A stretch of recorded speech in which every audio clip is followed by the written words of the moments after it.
Now, a Cape Coast High Court hearing the Assin North MPs dual citizenship case has dismissed allegations by the lawyer for the Assin North MP, Abraham Amaliba, that he has made comments that suggest he's predetermined the matter before him. Mr. Amaliba made an application before the court for the judge to recuse himself because of the comment he, the judge, Justice Kwesi Boakye, is alleged to have made in a previous sitting. This was strongly rejected by the judge, who says there's no record to prove the said allegations of bias against him, neither did any comments like that come from him. Now, the Assin North MP has been dragged to court over his qualification when he filed to contest the 2020 parliamentary elections. Nana Boakye is member of the legal team for the petitioner. Okay, I mean, today we were expected to file our submissions, our written submissions. We have filed. Interestingly, and I mean clearly, we were expected it. The NDC did not file. Rather, what they have done is that they've put in two applications. One is supposed to be heard on the 18th. The other was heard in court today. Before then, we went to the judges' chambers. Now, what the respondents are trying to say is that in one of the occasions where the matter was being heard, the judge engaged him, and in one of the comments that he made, suggested that he had already predetermined the matter. So we also strongly rejected that position. We said no, that cannot be the grounds for which a judge should recuse himself from a particular matter. And that was the nature of the application being sought by the respondent. They said that because a comment was made and that comment suggested that the judge had already predetermined the matter, and then now, Richard Kojo-Nyako was in court and joins us via Zoom. Richard, which comments is the lawyer for the Assin North MP referring to, and how was it dealt with?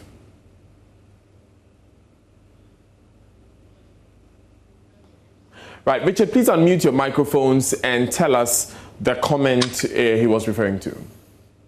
Well, so Daniel, two applications were made in court today, just as the lawyer for one of the legal team members of the applicant intimated, but that the justice that is sitting on this very case had made some comment, and the comment is that the judge is alleged to have said that the MP ought to have gathered all the documents he needed before filing the nomination processes with the Electoral Commission. And so this, Abraham Amaliba says, is unfortunate. It is bringing the likelihood of bias on the part of the judge. And so if it is not contested, it will occasion some injustice against his client. But that was strongly rebutted by the judge, who said that he has not made any such comment, and all documents in the court do not suggest so that a comment like that has been done. So there are no records in the court that suggest that has been done, and so that was dismissed. And then the second application was on the application for stay, and so lawyers for the respondent, the MP, filed the application to stay proceedings, and that will be determined on the 18th of May when the court reconvenes. And so that was how these matters were dealt with. Anyway, the lawyers for the applicant have filed their written submissions. The lawyers for the Electoral Commission have also filed their written submission, with the exception of the lawyers for the MP, who are yet to file their written submissions as well. Right. So beyond the proper time for the first respondent to have renounced his Canadian citizenship is at the time of nomination or at the time of elections. And so, in his comments or opinion, the judge had already determined that at the time of nomination was the proper time for him to have filed that. And for that matter, which means that once it didn't happen at that time, he was disqualified. And this is before the determination of the substantive matter. So the likelihood of bias is that this statement is prejudicial and does not conduce well to the administration of justice for the judge to continue being on the matter. And so that matter was determined. The judge said he could be fair and that it did not amount to bias and that he would proceed with the matter. But the date was fixed for us to come and move our application for stay of proceedings pending the appeal, after which the court will now give further directions as to how the case will proceed. So what was your appeal on? The appeal was against the judge's order that we should file. So, Richard, was the Member of Parliament himself there? No, the Member of Parliament hasn't been in court ever since this case started.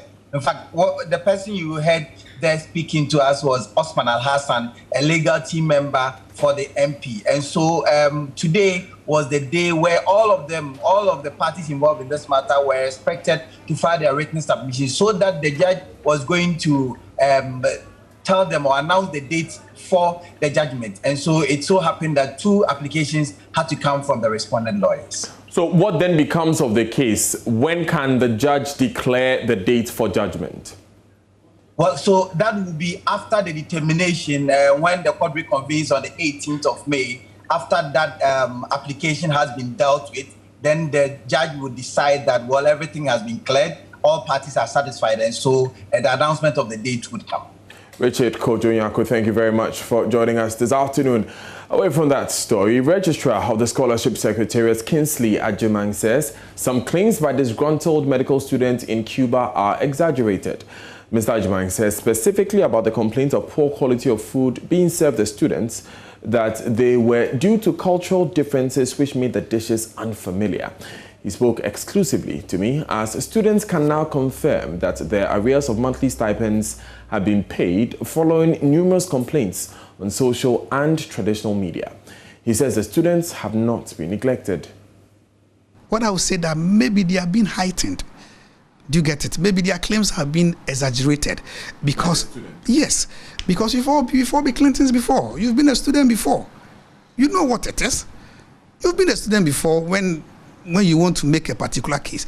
I'm saying that where there are issues that needs to be looked into. The Ghana mission in Havana was not established by the Akufo-Addo government. It's been there since Nkrumah's time. And they've been handling students' welfare all these years.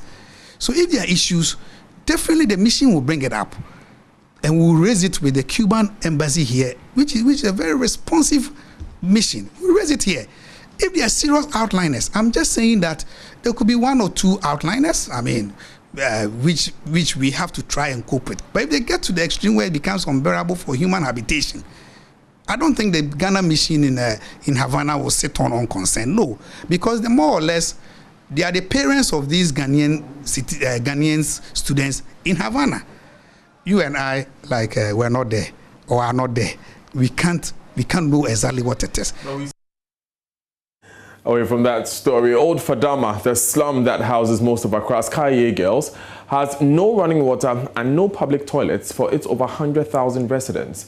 In the third of our series on Kaye, Valentina Roberts, a 14-year-old Kaye girl whose story we have been telling this week, goes into a crowded private bathhouse to show us the sanitation crisis they live with.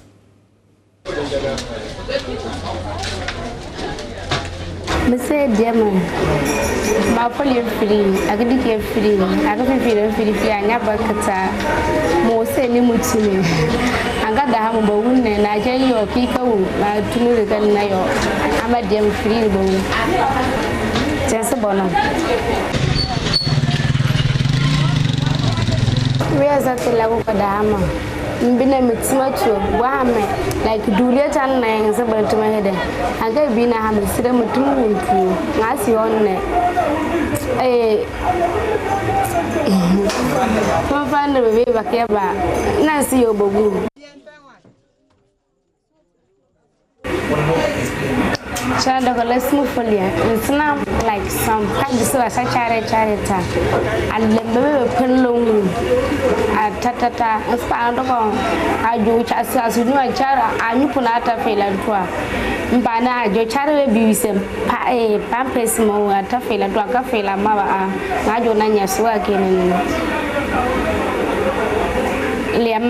Sometimes the lian could true, also allow 1 cedi, 70 pesos. I'm a linked on Sa 1 cedi.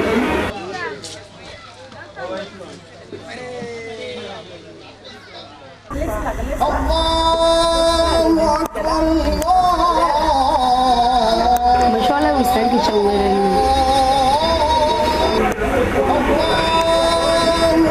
Like, I'm not more shallow, we send the cinema. We say, "Mutually, we see it to come so hana solo we say, abalo we say, and the time to me good me and actually Masaka Mashamakaya handle make a lemon movie. I could do the Amokojo, I'll fully a dicky. I'm a Commodore Santa Mantua."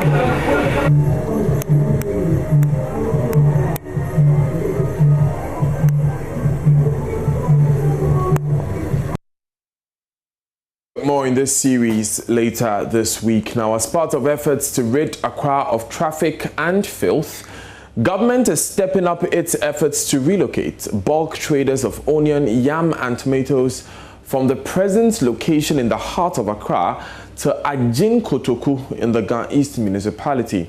On Tuesday, Regional Minister Henry Korte led a team including Accra Mayor Mohammed Ejaisoa and MCE for Ga East Municipal Assembly Clement Wilkinson to tour the market complex in Ajin Kotoku, which was originally meant to resettle residents and traders in Sodom and Gomorrah.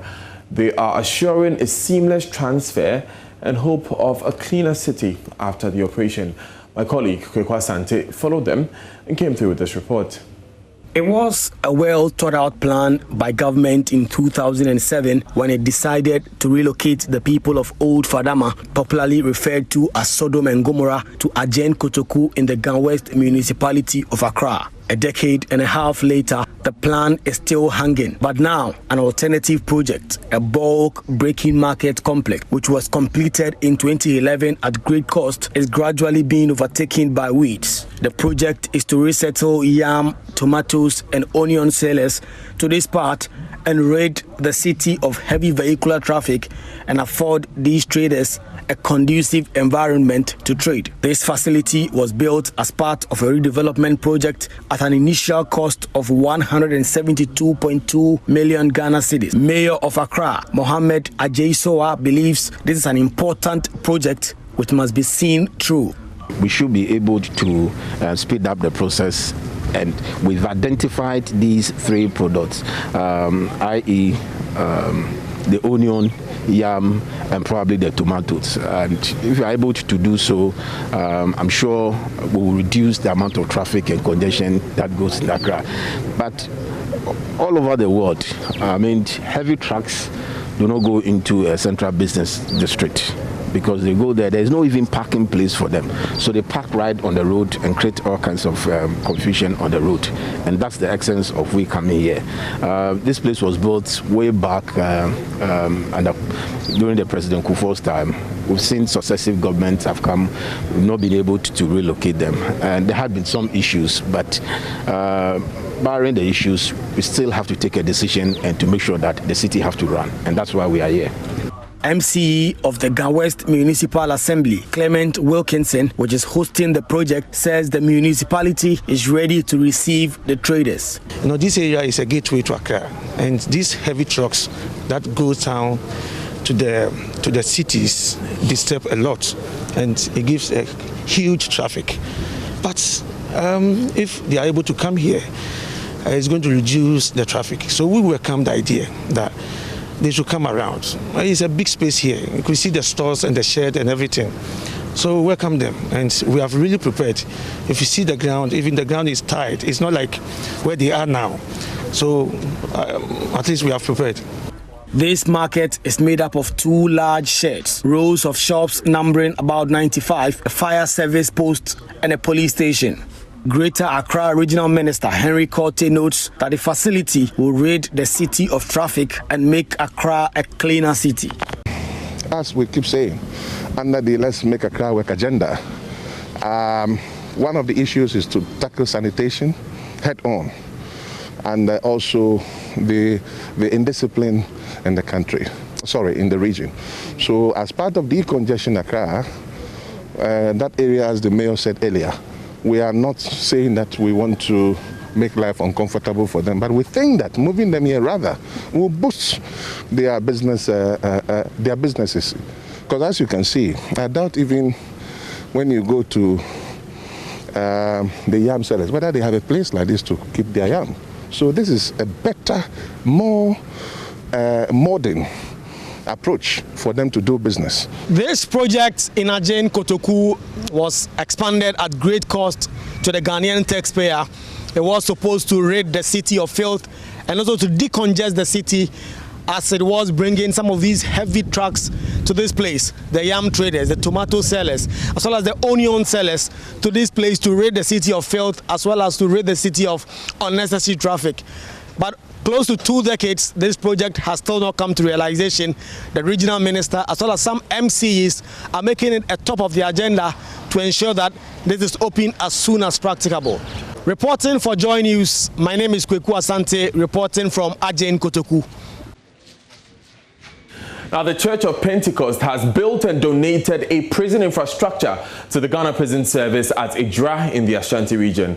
The fully furnished facility has 3 dormitory blocks with the capacity to accommodate 300 inmates. It has an administration block, a chapel which will also serve as a classroom, a football pitch, baptistry, modern washrooms, mechanized borehole, offices, infirmary, workshops and other auxiliary facilities. It was jointly commissioned by the Interior Minister Ambrose Derry, the Chairman of the Church of Pentecost Apostle Eric Nyamiche, and the Chief of Idra Berima Osei-Hwedie II. The Interior Minister said the Church of Pentecost has proven to be a first-class corporate citizen. Unlike some of the prison facilities we have in Ghana, who are remnants or remains of the colonial era, this facility has been purposely built according to specifications with features like the workshop, multi-purpose workshop, which will facilitate reformation and rehabilitation of inmates. Even though society still upholds difference, retribution and other attributes of interest that characterize custodial sentences, the main interest and the premium for us, government, is namely seeing offenders reformed, rehabilitated, add value to their lives as they return to the society as law-abiding citizens. That is the emphasis for us, and in that we have found no better partner than the Church of Pentecost Ghana to humanity. They are building 5 prison facilities, including this edifice in Idra and 4 others, which is commendable. 3 of the said facilities, I'm reliably informed, at an appreciable level.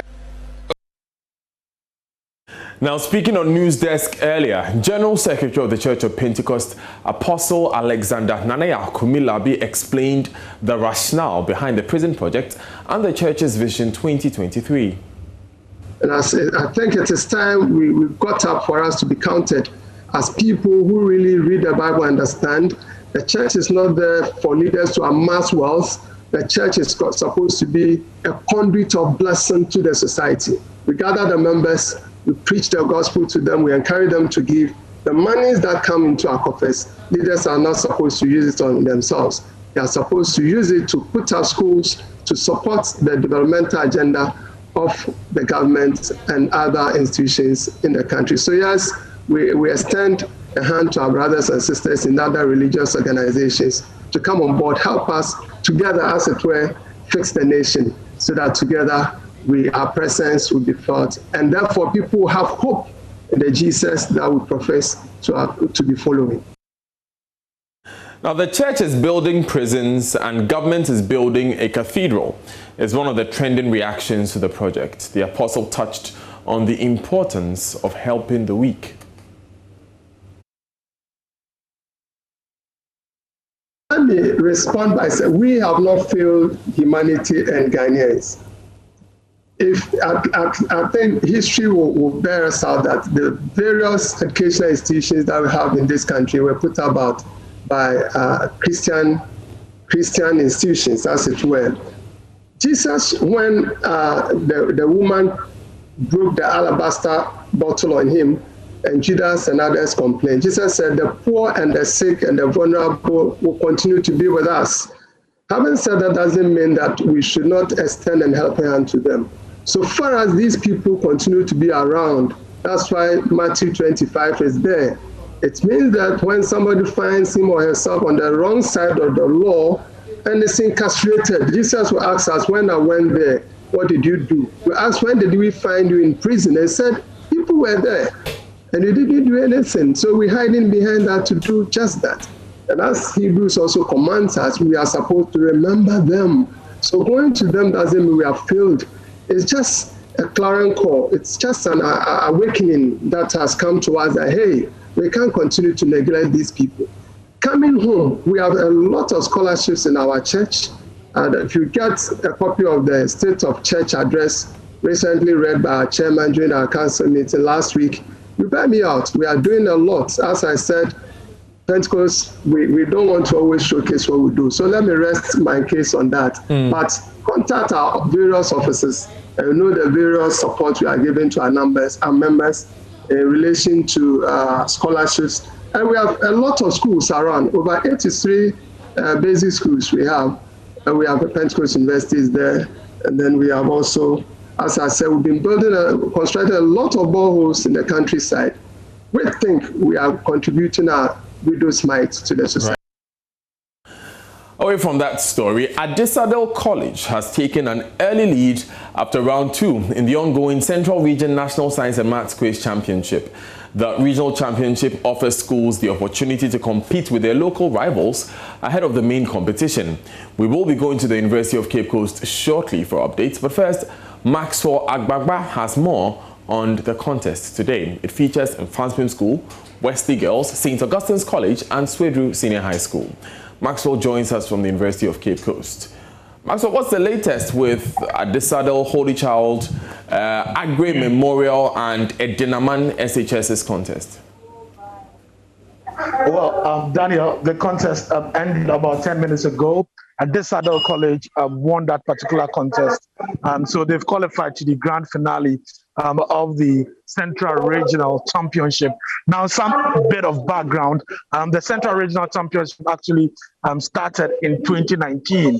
Now, in 2019, in the Central Region, St. Augustine's College actually won the maiden edition of that contest. They went ahead to win the national competition. In 2020, Wesley Girls actually won the second edition of that competition. Wesley Girls right now is actually competing inside the building behind me, and they're coming up against Infantswim School. St. Augustine's College is also in that particular contest, and then we have Swedru SHS.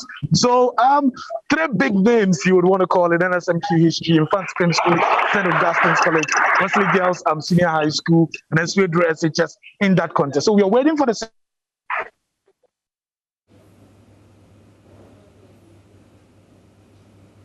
Unfortunately, we lost Maxwell there. Let's leave Maxwell to go back to watch that competition between Infantswim, Wesley Girls, St. Augustine's and Swedru Secondary School. Let's get a quick conclusion. Maxwell, so you were talking about how important this competition is.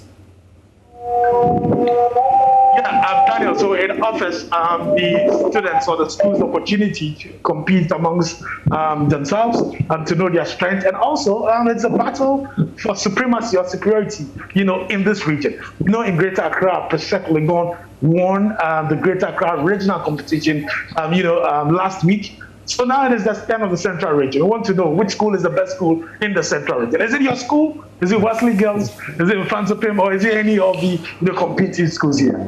Well, we have just a few more minutes to wait to see the end of this one. But when do we see the final for the central region? Okay, so the finals will happen tomorrow. The grand finale will be tomorrow. Tomorrow, right here in this auditorium behind. Thank you very much, Maxwell Agbagba, for joining us with those updates. Meanwhile, up north, it was a smooth sail to the semi-finals of the zonal championship for the boys from St. Francis Xavier Junior Seminary. They scored 51 points at the end of the first contest to beat Business Senior High School, WA Senior High School, and Zebila Senior High School. We take you live to Tamale for updates on the Northern Zonal Championship. Manuel, what's the current contest, and tell us, what's the atmosphere like in Tamale?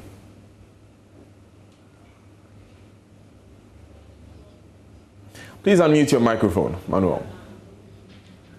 Also, Daniel, the current contest is featuring the Northern School of Business, Bongo Senior High School, Calfahin SHS, and then Hampton SHS. Now, worth noting that the Northern School of Business is actually a seeded school, quite ironically, after being, of course, a business school, properly speaking, and starting its science program less than 5 years ago. It's been able to, stand the authority and express some sort of goodwill within the competition to, in 2020, qualify to national tournament and then get to the quarterfinals. They are seeded, and this time around they are battling for regional, if you like, zonal glory. The background to the zonal competition in the northern region is that, of course, 2020, because of COVID-19, it had to be aborted.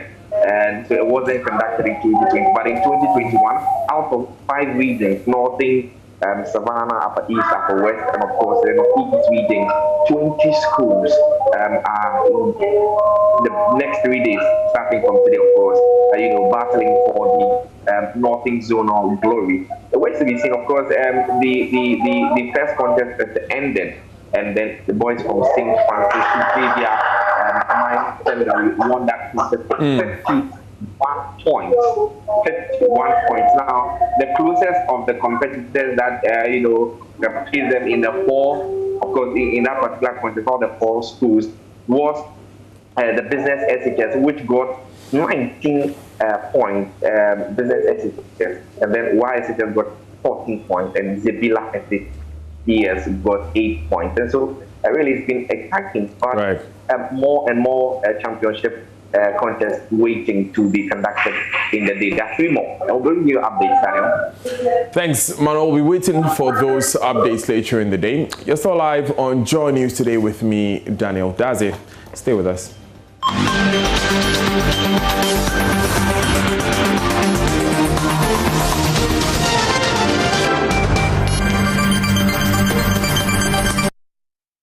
Welcome back to the Bulletin. Minister for Lands and Natural Resources, Samuel Abu-Jinapor, has justified the burning of excavators seized from Galamsey sites. His defense is extraordinary situations require extraordinary measures to curtail. Speaking at an ongoing conference in Kumasi on mining, the sector minister assured the current fight against illegal mining will persist with no favor for status, political lineage, or color. Erastus Asaridonko is at the conference for Joy News and joins us via Zoom. Erastus, what more did the Land and Natural Resources Minister say about the fight against illegal mining?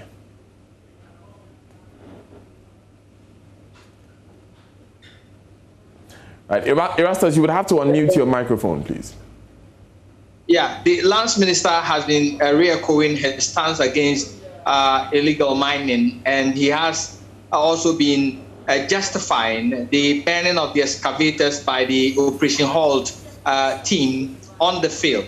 And he says that extraordinary problems require extraordinary measures to be able to curtail it. And so they are focused, and they are going to adopt any means possible to curb the effects of illegal mining and protect the environment. And so they are unwaved, and they are going to go ahead with what they started, and they will make sure they complete it. In fact, all other speakers acknowledged the fact that there are unseen hands, powerful people, both within and without government, who are fueling illegal mining across the country. Some who have never been to the mining field before, but they receive their cut in the comfort of their hotels. And they must be fished out, according to the words of the Ashanti Regional Minister. These people should be fished out, named and shamed. And if there are any government appointees involved, they should be shamed as well and arrested and prosecuted to ensure that the president's fight against illegal mining does not go to waste. We understand Otumfuo Osei Tutu II, the king of the Ashanti Kingdom, is also present at the event. What has he been saying? Exactly, and today Otumfuo was very, very frank with his words. In fact, he was blunt. When he started his speech, he said something in Twi, that he was approached by, especially the regional minister, to go strictly to his written speech. And so he wants to assure him that he wants to say this before his written speech. And he said that all the people in the auditorium, if we take 100% of them, 30 of them are into Galamsey, or they know somebody who is into illegal mining. And so we must talk about it. We must be blunt about it if we really want to win this war, and should not be going around in circles. We must name and shame. And he says he's going to sanction any chief who is found engaging in illegal mining or behind illegal mining activities. He says there are cases before him in Fomena and Achuma, and he's going to deal with them, investigate and deal with the chiefs in that area if they are found culpable. He's also been recommending some other issues. He says using mercury, for example, in mining should be banned totally. Mining in river bodies or close to river bodies or in the midst of forest must be banned permanently. And these are among other things that he says should be done in the fight against illegal mining. Erastus, thank you very much for bringing us those updates from the mining conference ongoing in the Ashanti region. You're live on Joy News today. Stay with us.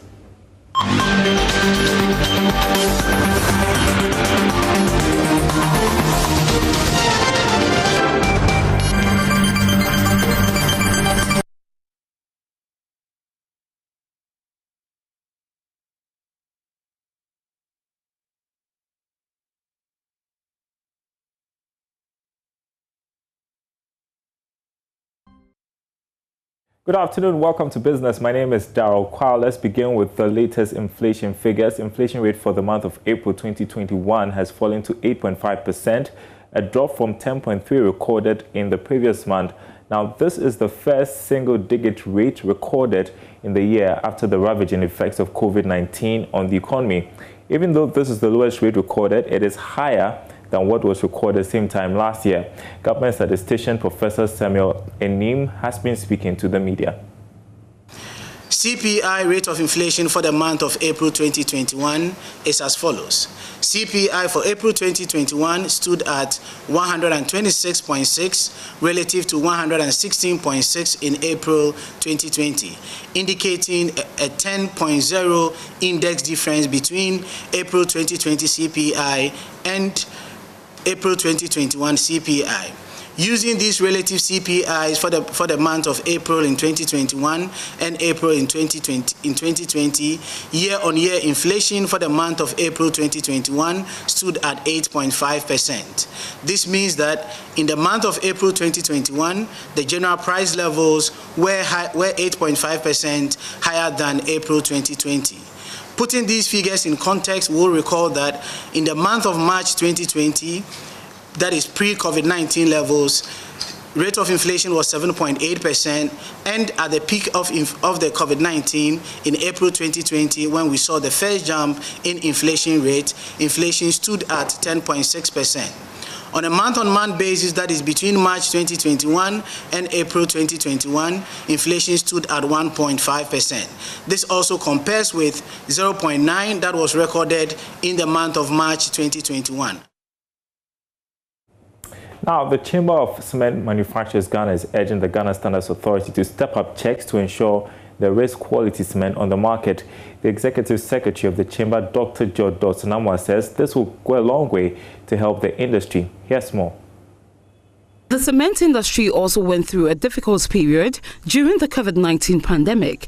Nevertheless, it has bounced back with competition expected to intensify with new entrants Jata Cement. Executive Secretary of the Chamber, Dr. George Dawson Amwa, appealed to the Ghana Standards Authority to ensure quality products are produced for the market. I use this medium to appeal. We've done this severally to Ghana Standard Authority, which the Minister for Trade and Industry, Honorable Alan Chamate, has even empowered us to have a memorandum of understanding with Ghana Standard Authority. And the reason is simple. Check us. Check our standard. Impose penalties where one defaults. Come to us to collaborate. What equipment do you need? What support do you need? Because we want to be proud of a product from Ghana. He also entreated the Environmental Protection Agency to intensify its monitoring of cement production factories. Having too many companies, it's obvious that quality can be compromised. And it's not something that you cannot see it earlier on, but you see it later, and the earlier you see it earlier, the consequences will be disastrous. So there should be collaboration. Ghana Standard Authority must fight. There are presently 8 cement manufacturing companies located in the country with a total installed production capacity of 11 million tons per annum. And we have more business news coming up on the marketplace at the top of the hour. Up next, sports, don't go anywhere.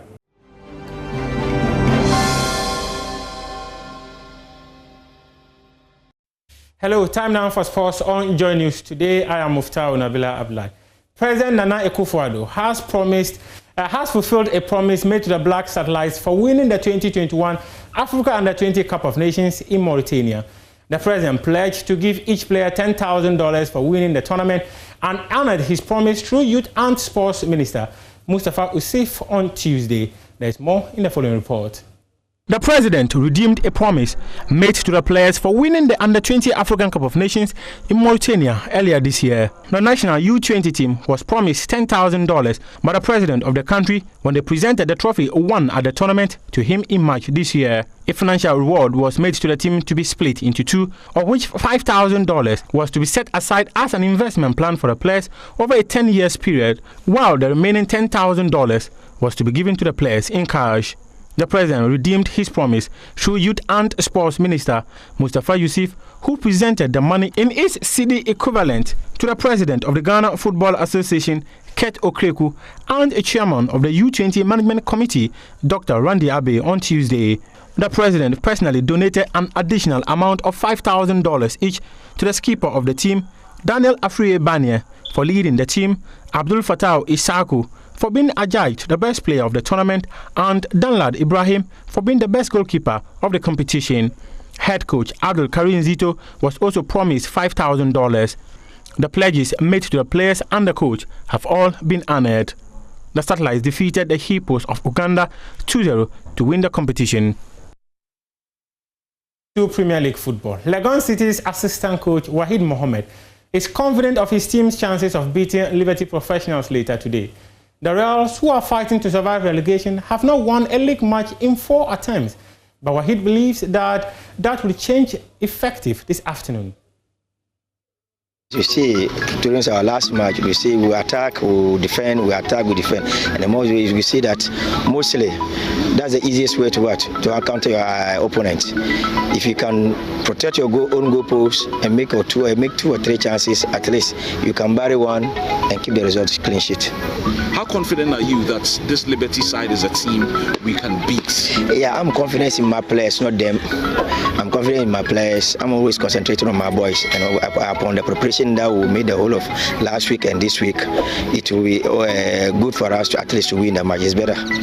Does it appear that there is pressure on us to win after a difficult start to the second round? Every team, if you are under relegation, you have to be under pressure. Coming up to is going to be something that's difficult. But with this kind of good team that we have now, with the preparation of our train, we prepare towards this week. At least we have to get to the. Let's take a look at more fixtures that are coming up later today on match day 24 of the Ghana Premier League. Beckham Chelsea will play Ashanti Gold. Dreams FC will host King Faisal FC. Midiama FC will also play Wafa. Elmina Sharks will host Kerala United. Legon Cities versus Liberty Professional. Bechem United will play as host to Accra House of Oak. 11 Wonders will also host Inter Allies. League leaders Kumasi Asante Kotoko will be in action tomorrow. They will come up against Ebusua Droughts, whilst Great Olympics will also face the defending champions of the competition, that is Ediana Stars.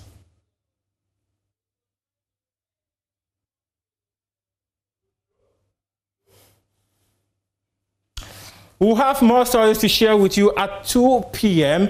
When you do join us for sports today, we have a special documentary about a lady who wore a jabab and scored some of the most incredible goals. We call her the scoring hijab wearer.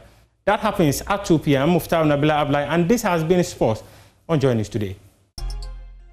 Come to showbiz here on Joy News Today. Now, musicians Kofi Kinata and Diana Hamilton have been named as brand ambassadors for Enterprise Life Ghana. The multiple award-winning artists have partnered with the insurance company to lead campaigns for a range of Enterprise Life policies. Before their unveiling as brand ambassadors, the two artists shared an artwork online hinting a collaboration they were about to announce.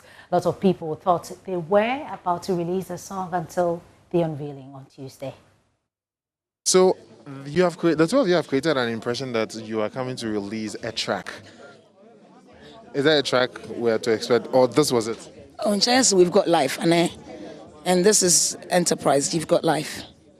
Okay, so it wasn't actually a track. Yeah, we just posted it, and people started getting their own ideas. So this won't even bring the two of you to want to record or to have a track? We're gonna do a lot. We have to do a song for Enterprise Live, and after that, you're not so sure you're not the backstage because we don't go for a comment. I'm an honor yeah, shit. Street will be meet gospel. No? The street is meeting the gospel. Yeah. Okay, so you have it. The street is meeting. At least your expectations have been laid down, right? And that's it for this bulletin of Joy News today. My name is Daniel Dazim. For more news, log on to myjoyonline.com. That's where you get the very latest big stories here. Cape Coast airports to be completed before the end of the second term, according to the Transport Minister. There's also the latest on the City FM reporter Caleb Kuda. You can catch it there. The Land and Natural Resource Minister has been busy. You'll be seeing all those stories on the fight against Galamsey, Kwabena Japon's reinstatement. The latest on the Wesley Girls Ramadan brouhaha also there. Everything you need on myjoyonline.com. Yes, and this is where we bid you adieu. Enjoy the holiday tomorrow. You might be at home, but we'll be here serving you in the best possible way. Up next, though, is the Marketplace.